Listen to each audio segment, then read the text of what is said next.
जो हमारे धर्म का जो आदि सिद्धांत है, हमारे धर्म का आदि सिद्धांत ये है कि भोले बाबा ने ये धरती बनाई और ये धरती बनाकर भोले बाबा ने सारे अपने अनुयायियों को दे दी। धरती का कोई टुकड़ा हमारा नहीं था।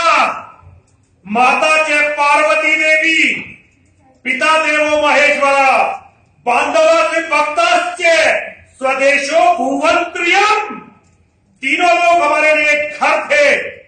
ये भारत माता, ये राष्ट्र, ये नकली सब कुछ गड़ा हुआ, सब कुछ हमारे सामने खड़ा हुआ, ये हमारे विनाश के लिए खड़ा किया गया है। इस बच्चे ने बिल्कुल सही कहा। मुसलमानों ने अपने धर्म को प्रधानता दी, आज उनके 56 देश इस धरती पर है।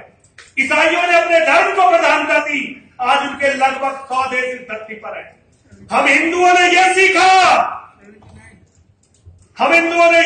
कि राष्ट्र बड़ा होता है, धर्म कुछ नहीं होता। और आज स्थिति यह है कि धरती पर एक भी देश हमारा नहीं है और इस आखिरी टुकड़े पर हम दया पर दूसरों की पर जिंदा है। हमारे हनुमान यात्रा के जलूस रोके जा सकते हैं, लेकिन उनका एक भी जलूस, चाहे किसी का मुहर्रम का ही क्यों ना हो। सिया बहुत कमजोर मुसलमान होते हैं। पूरी दुनिया में सुन्नियों के देश में सियाओं की कोई कीमत नहीं है, लेकिन भारत में कोई भी सियाओं के जलूस को रोक नहीं सकता। यदि तुम झूठे सिद्धांतों पर चलोगे हिंदुओं, तो तुम्हारे विनाश को देवाधिदेव भगवान महादेव सिर्फ भी नहीं रोक पाएंगे। इस धरती पर यदि कोई है तो केवल धर्म सबसे बड़ा है, क्योंकि धर्म ही बताता है कि रास्ते का भी कोई अस्तित्व है। धर्म ही ये बताता है कि हमारे लिए गुरु की क्या, हमारे जीवन में गुरु की महत्ता क्या है, पिता की महत्ता क्या है, माता की महत्ता क्या है। केवल धर्म ही ये बताता है कि हमें कैसा जीना है।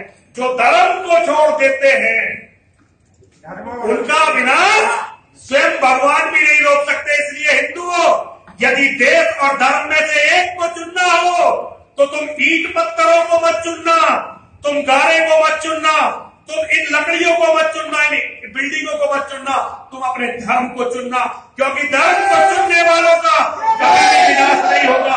और जो लोग ये कहेंगे कि राष्ट्र बड़ा है धर्म से, वो लोग अपने सामने अपना विनाश देखकर मरेंगे, पूरे धर्म का विनाश करवा कर मरेंगे, पूरी जिम्मेदारी के साथ पूरा। और जो इस अवधारणा को नहीं मानता, मैं उसे हिंदू वेदों के, गीता के, महाभारत और रामायण के आधार पर उसे शास्त्रांग की चुनौती देने के लिए तैयार हूं।